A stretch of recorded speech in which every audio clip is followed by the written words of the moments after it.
understand that the official has let us know that Britain's head of state, Queen Elizabeth II, passed away yesterday. Now, I'm not going to go into too much detail as to what my personal thoughts are and all of that, because I don't think that's very important. But I think one thing that is, well, a couple of things that are worth highlighting, certainly from my perspective, I can only speak for myself here, but from a UK perspective, particularly, this woman slash institution has been an integral part of most people's lives.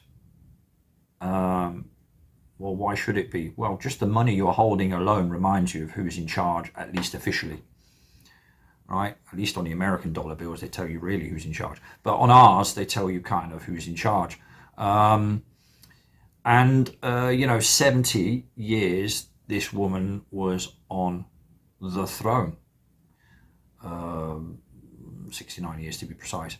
And of course, she passes at the age of 96.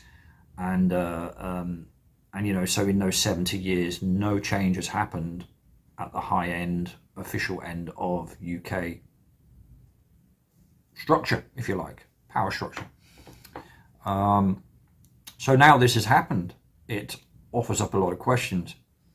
And I'm not going the very safe route and questioning whether the monarchy is a good idea or not a good idea. We're well beyond that. That's not even up for conversation. But it is worth looking at what this might invoke, this event. What might happen now after this has happened. I had a conversation with a friend last night. She is definitely worried about the symbology of all of this and the potential, how can I say it, significance of this passing and the date, etc., etc., etc. I'm not a numerology expert, so I can't say too much about that. I'm sure people will have made a lot of, identified a lot of patterns and things to be keeping an eye out on, or colours, or things that are said, or clothes that are worn, or whatever. What happens now? And it gave me something to think about, actually.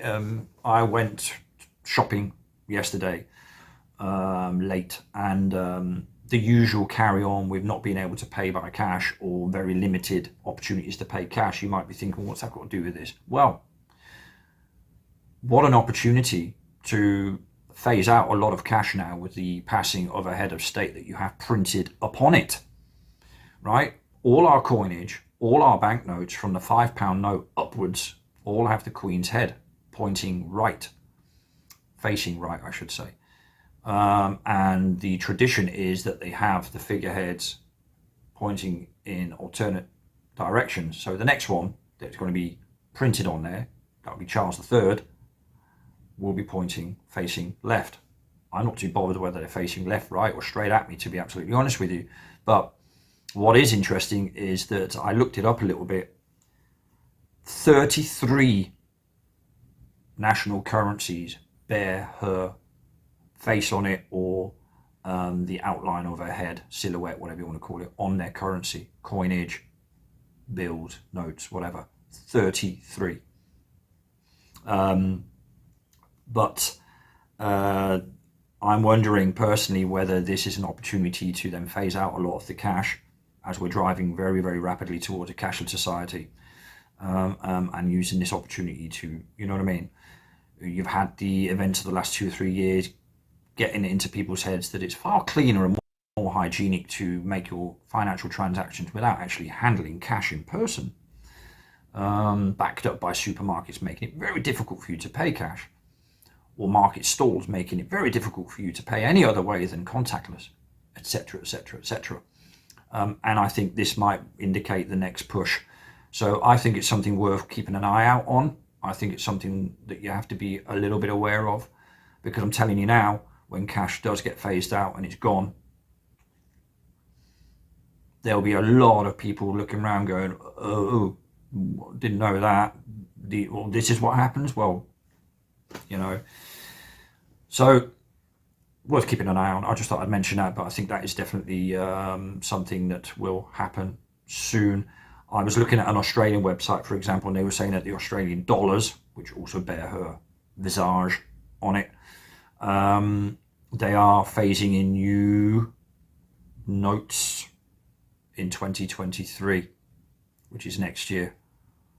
Don't know when they decided that. She's only been dead a day. Scripted, I wonder. I don't know. You sound like a conspiracy theorist.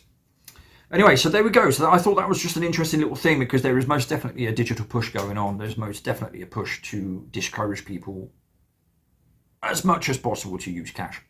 I keep banging on about this topic, and I don't feel it gets banged on about enough, to be honest. And it will be upon us one day, and that will be that. There'll be no going back. And then the control on that level will be complete and nicely bookended by the powers that shouldn't be. Anyway, I made a couple of notes, by the way, so that I keep looking down to the table. So I just thought I'd mention that, because that is something that is worth keeping an eye on, because that is a topic that is not going to go away. Absolutely not. Yes.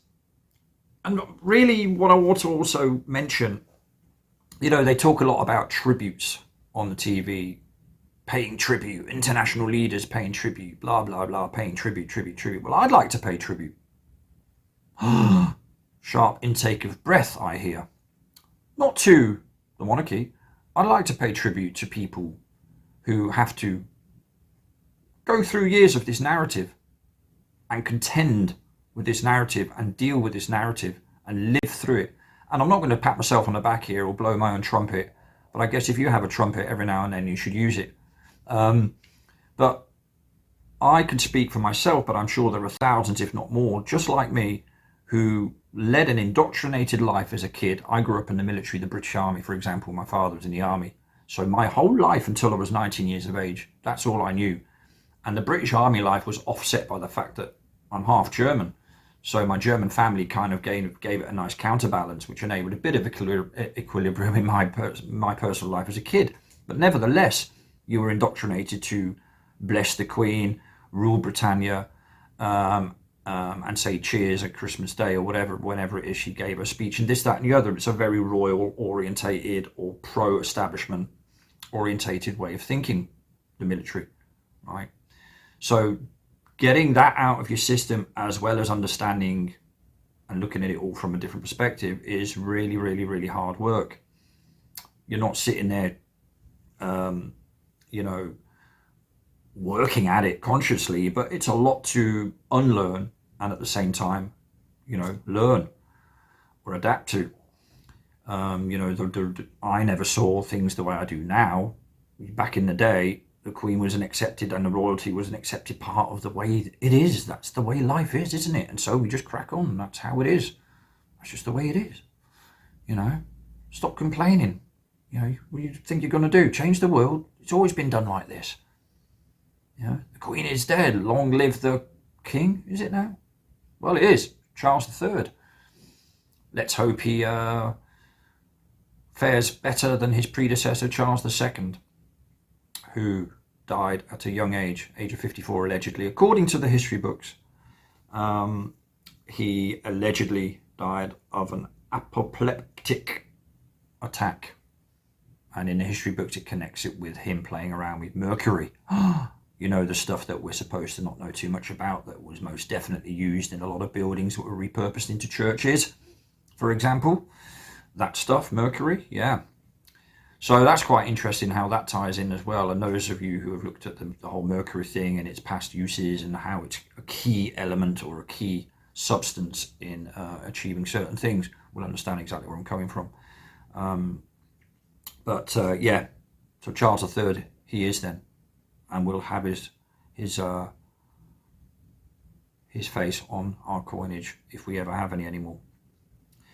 But yeah, it's so when I was listening and hearing about the passing of the monarch and all that sort of stuff, for me, a lot of things are going through my mind, because, you know, this has accompanied us throughout our life. Since all my life, I've known of a queen, of a monarchy, of a certain system, certain way of life in Britain, right?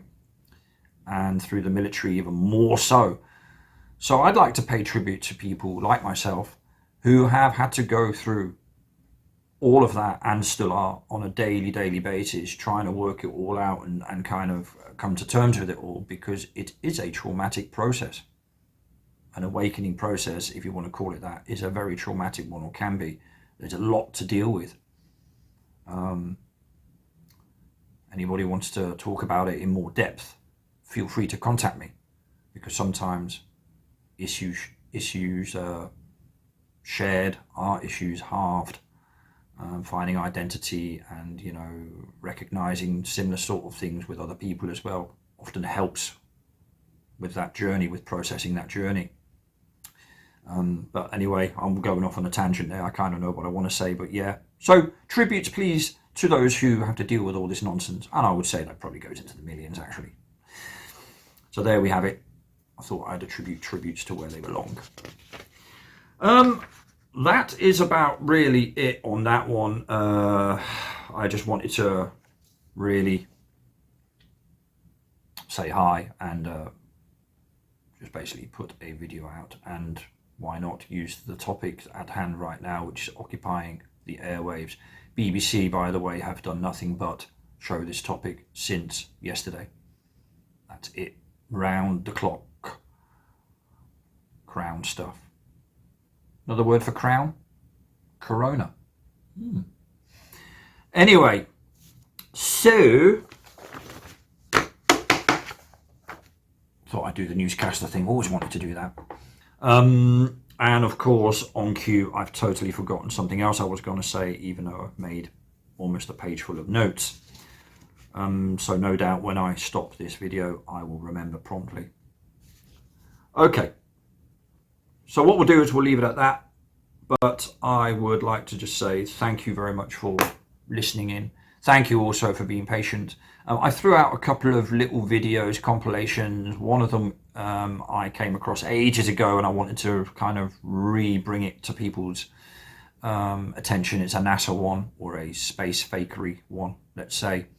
And of course, another one that I put out yesterday is a montage of about 30 plus photographs that I took. I've got plenty more, of the city of Bath in Somerset in the southwest of England, that according to history books was built by people wearing skirts and flip-flops who have fought loads and loads of battles, conquered Europe, and then decided to knock up lots of temples and roads and canalisation and baths and everything else that you can't do without the machinery and the knowledge and the know-how and everything else, but allegedly they did. Yes, I put out a load of photos there with a bit of music.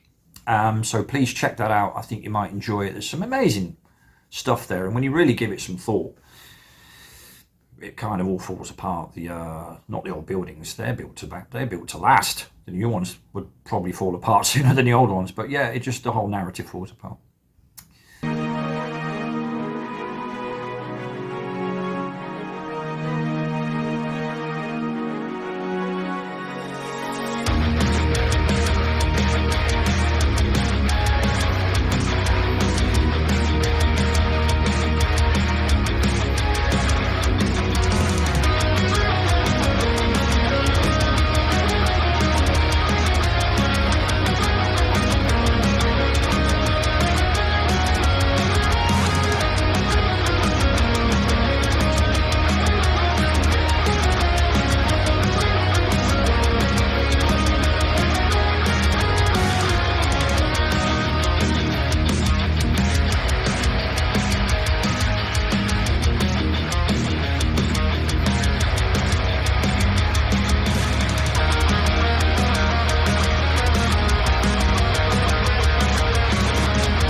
Anyway, so on this note, as I've said for the third time, on a day -1 or +1 of Elizabeth II's passing, a historical, in inverted commas with a small h, date, no doubt has significance in certain areas that we don't know of.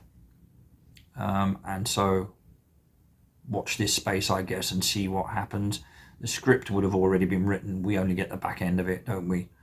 But nevertheless, worth being aware of. Don't let all this Prime Minister Truss nonsense get in the way. By the way, look up the definition of the word truss. Quite interesting. One mentions triangular shaped structures, beam-like, to support structures in building. And another definition for truss is what is described as the tying up of a bird or such like before it's put in a pot to be cooked. On that note, he's happy as Larry. He likes my dark humour. He doesn't snigger out loud. He likes to keep his laughing to himself. He's discreet in that way. So yeah, on that one, good to share the screens and the airwaves with him. We all feel a bit more included when we do this together. Alrighty, so without further ado, thank you for looking in. I really appreciate all of your support. Those who pop in and have a look and leave a comment and whatever. I will see some soon, and some of you very, very much sooner, I hope. But in any case, whatever, take good care of yourselves, take good care of each other, and take things with a huge